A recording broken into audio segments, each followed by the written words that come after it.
Olá, sejam bem-vindos ao canal. Hoje nós vamos discutir sobre o Estado português e a expansão marítima. Meu nome é Acácio Coelho, sou estudante de História da Universidade Estadual do Piauí, do campus Ariston Dias Lima, São Raimundo Nonato. Essa aula é dedicada aos alunos do segundo ano do ensino médio.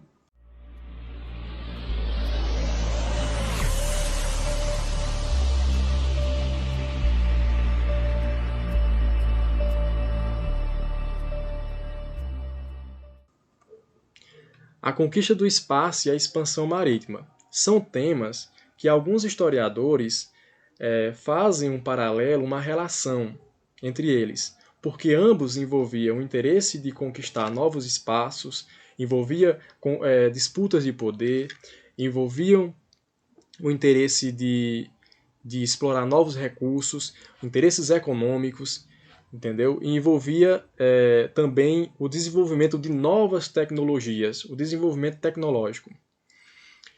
Então, a partir disso, a gente pode até deixar uma indagação, fazer indagações e reflexões, né?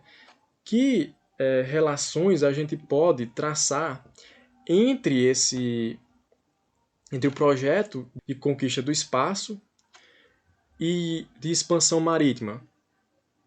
Que o projeto de conquista do espaço foi financiado pela NASA, pelos Estados Unidos e a União Soviética, né?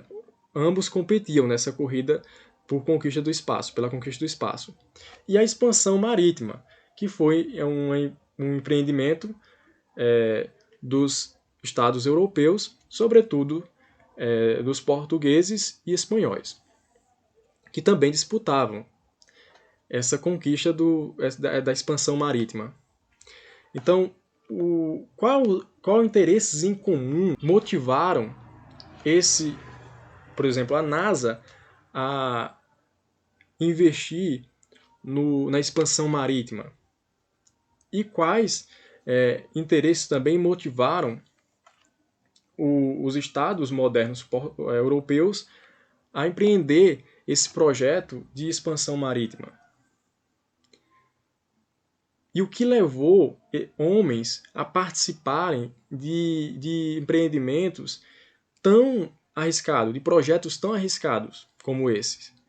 Porque a expansão marítima também envolvia muitos riscos. Era algo muito perigoso, muito arriscado.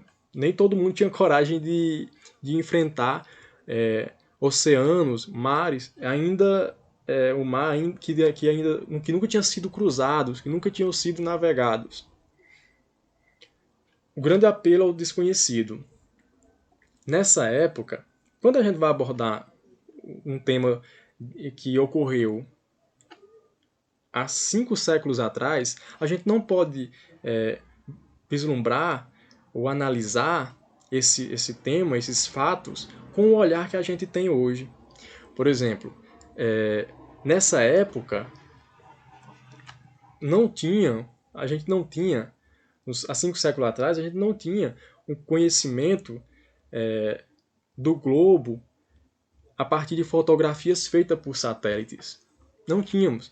Pelo contrário, havia muitos territórios, havia continentes que eram inteiramente desconhecidos. Havia o mar, havia oceanos, o mar, muitos lugares, nunca tinham sido navegados, nunca tinham sido cruzados por nenhuma embarcação, caravela.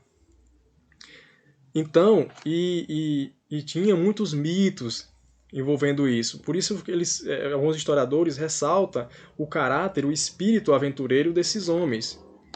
Porque a descrição até de Cristóvão Colombo, né, sobre a existência nas terras que viriam a ser o Novo Mundo, a existência de homens com um olho só, homens com focinho de cachorro, de homens com cauda de animais e de monstros marinhos. Enfim, o Novo Mundo, as terras que viriam a ser o Novo Mundo, despertava muito o imaginário daquela população da Europa. E esses europeus vislumbravam reinos fantásticos, habitados por monstros, e até o paraíso na Terra, nessa região que seria o Novo Mundo. Então a gente não pode deixar de ressaltar esses aspectos também, que faziam parte do imaginário dessa época, diferente do imaginário da nossa época. Então a gente não pode olhar esses fatos a partir do olhar que a gente tem hoje. O avanço da cartografia e das técnicas marítimas. Então, se na conquista do espaço, na época da Guerra Fria, a capacidade de desenvolvimento tecnológico, a capacidade de desenvolvimento científico era um indicativo de poder, de modernidade, de avanço, de progresso. Nessa época, também esses desenvolvimentos tecnológicos envolviam o poder. Era um indicativo também de poder. Vocês vão entender mais no decorrer da explicação. Por exemplo, a partir do desenvolvimento de algumas tecnologias de navegação, das técnicas de navegação e de objetos, de ferramentas utilizadas na navegação, é que foi possível empreender esse projeto de grande navegação. Se não fosse esses desenvolvimentos, não teria sido possível o Cabral cruzar o mar. Não teria sido possível. Então o desenvolvimento de objetos como a bússola, o quadrante, foi fundamental, porque o desenvolvimento da cartografia, porque a cartografia, os mapas daquela época, antes do século XV, eles não apresentavam latitude e longitude. A única coisa que tinha era rumos e distância. Não havia essa longitude e latitude. Então, a partir do século XV, o desenvolvimento dessas ferramentas, dessas tecnologias, e eu também não posso deixar de ressaltar o desenvolvimento da caravela, que era um tipo de navegação muito mais leve que a naus, que era outro tipo de navegação muito grande e pesada. Então, essa caravela era mais leve, então permitia marear mais rápido, navegar mais rápido. Permitia que ele se aproximasse mais da costa sem o risco de encalhar. Então, tudo isso foi fatores positivos para o desenvolvimento desse empreendimento, da expansão marítima. E durante o século XV, esse desenvolvimento da cartografia representou um domínio, poder e vantagens para o Estado português sobre essa navegação, sobre a expansão marítima. Por exemplo, eles dominavam as técnicas de produzir, as técnicas e os conhecimentos de produzir mapas. Então eles tinham um monopólio disso, isso representava poder e vantagens para o Estado português. Tanto que eles foram pioneiros nessa questão das grandes navegações, da expedição marítima. Essa produção de cartografias, de mapas, era conhecido como portulanos. O expansionismo ibérico e os interesses de diferentes grupos sociais.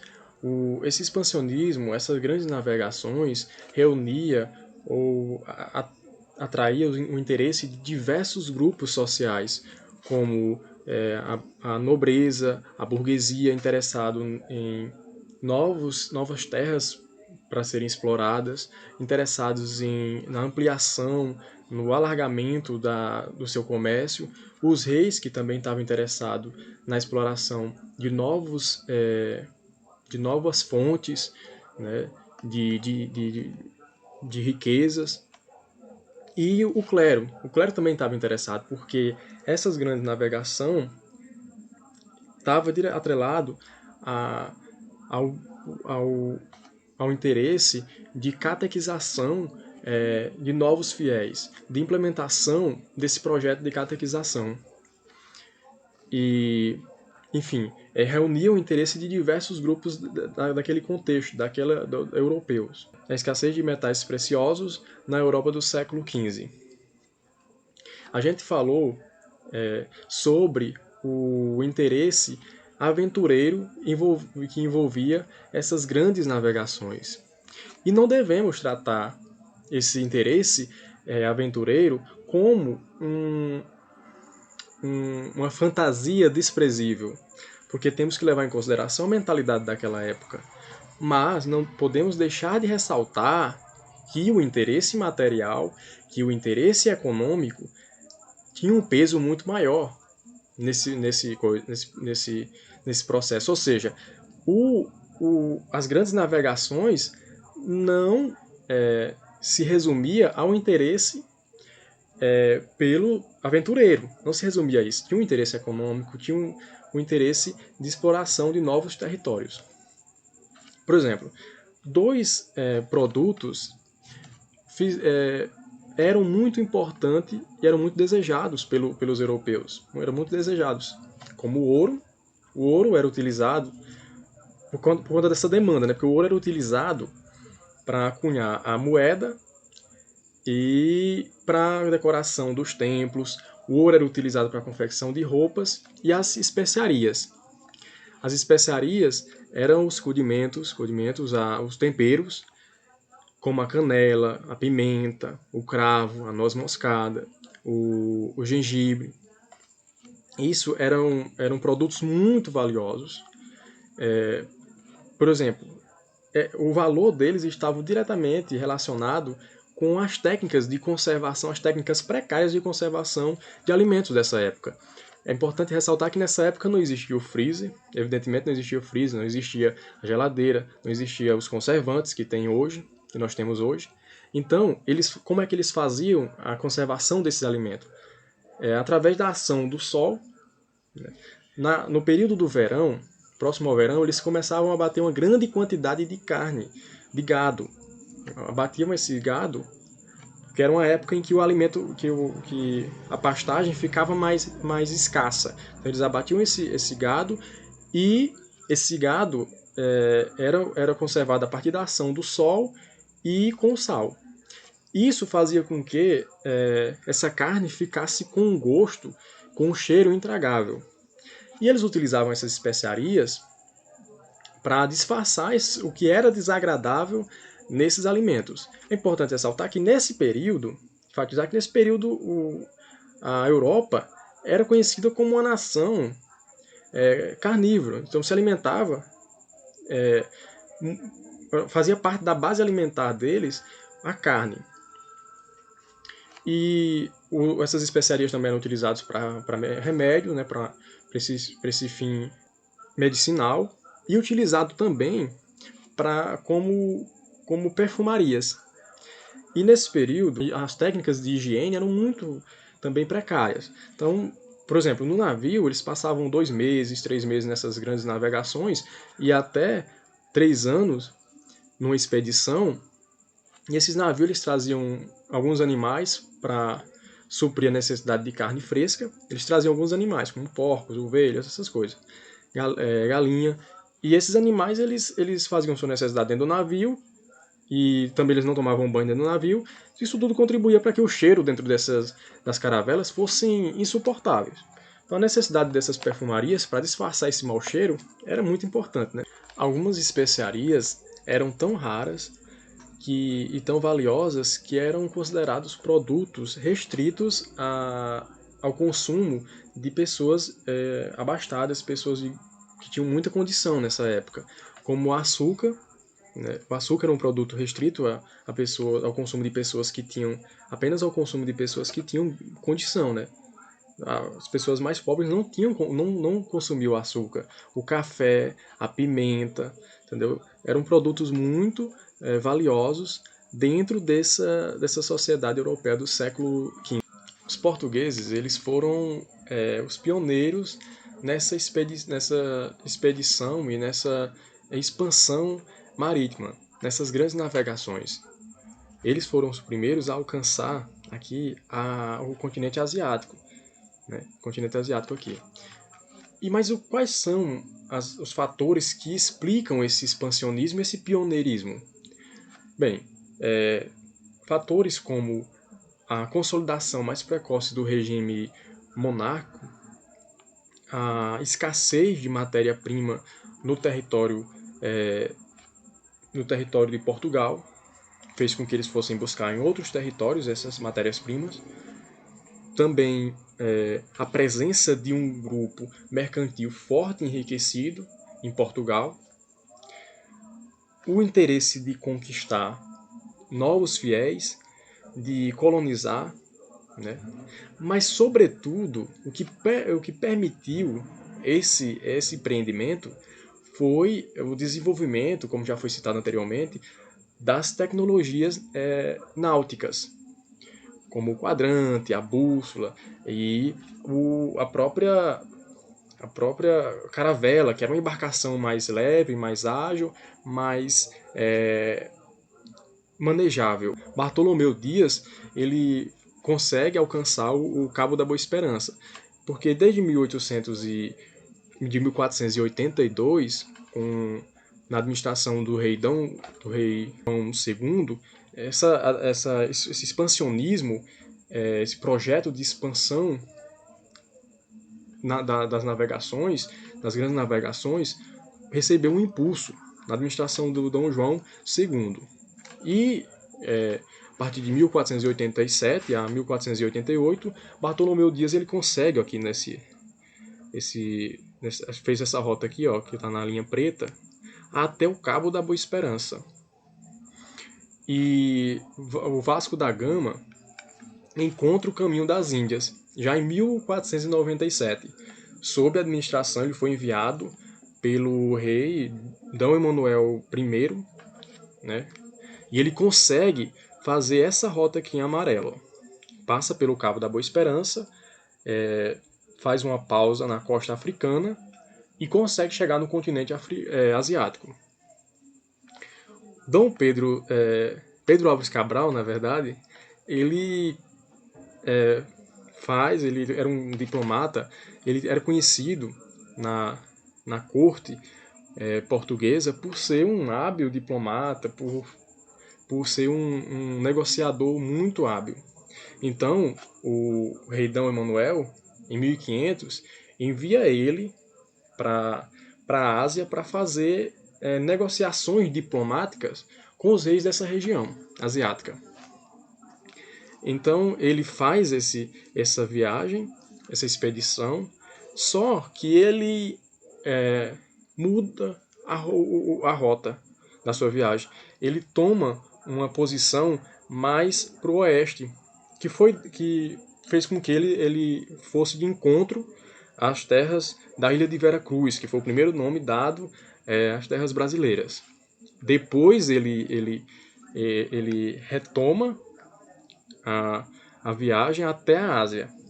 Quando ele volta para Portugal, ele é recebido com muitas honras, com toda pompa e tal, e foi premiado por isso.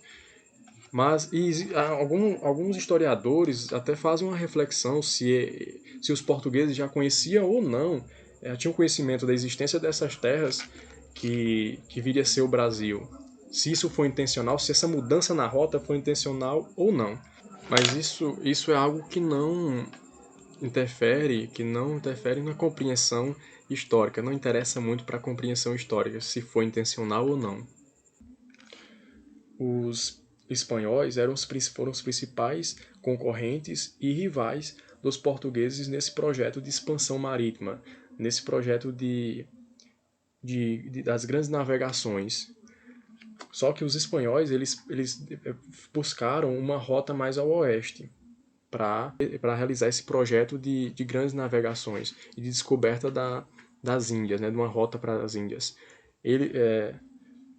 Cristóvão Colombo foi o primeiro navegador, um navegador italiano, mas que foi financiado pela coroa espanhola. Foi o primeiro navegador a desejar conhecer o território que viria a ser a América. Inclusive, ele fez essa rota aqui, mais ao oeste, até chegar a descobrir as terras que viria a ser a América em 1492. Após essa descoberta, entre aspas, né? Após essa descoberta, os conflitos entre Espanha, entre a coroa espanhola e a coroa portuguesa por esse território da América se intensificaram muito. O projeto de expedição marítima por uma rota mais ocidental foi retomada por Fernando Magalhães,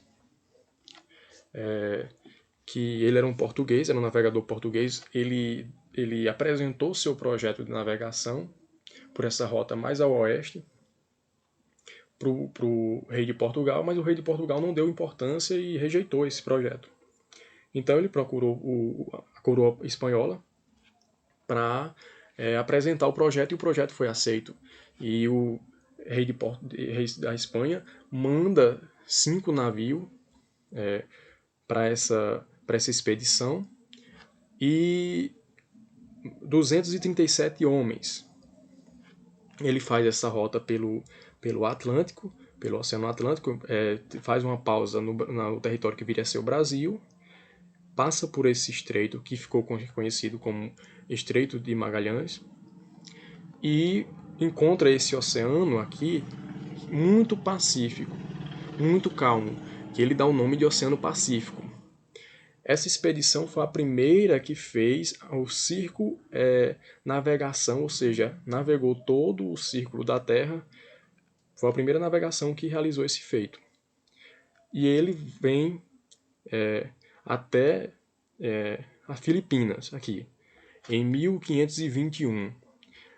Ao chegar na Filipina, ele foi recebido pelos povos originários dessa região, que entrou em confronto com a tripulação, e o comandante, Fernão Magalhães, perde a vida nesse confronto. Essa expedição volta chega aqui nesse território aqui asiático e volta para sua terra de origem. Com apenas das 5 naus que foram enviadas nesse projeto, apenas uma retornou com 18 homens. Essas viagens eram muito arriscadas, eram muito perigosas, e a maioria grande parte dos navios se perdiam no mar, enfim, eles não retornavam. Além de retornarem com várias especiarias, carregados de especiarias, o mais importante, o maior feito dessa viagem foi descobrir que a Terra era redonda, que a Terra não era plana, porque foi a primeira viagem, a primeira navegação, ou circunnavegação da história. Então foi uma forma de comprovar que a Terra era um círculo, que a Terra era redonda. Essa conquista ultramarina trouxe grandes transformações não só na Europa, como na América Portuguesa. A conquista desses novos territórios trouxe uma ampliação do território, uma ampliação geográfica do território da Europa Ocidental, o território sob a dominação dessa Europa Ocidental, né? Trouxe também uma globalização, ou seja, o comércio tornou-se mundial a partir desse contato. A partir dessas grandes navegações, o comércio torna-se mundial. E também houve a introdução de animais e plantas que eram inteiramente desconhecidos por essa população indígena, por essa população originária. E, além disso, a religião católica, as instituições políticas, as doenças acompanharam os europeus por onde eles passaram, todos os territórios que eles passaram. Inclusive aqui nessa imagem, aqui, dá para perceber os povos tradicionais, os povos indígenas tratando os seus que tinham sido contaminados, que tinham sido afetados, acometidos por essas doenças que foram trazidas pelos portugueses, pelos europeus.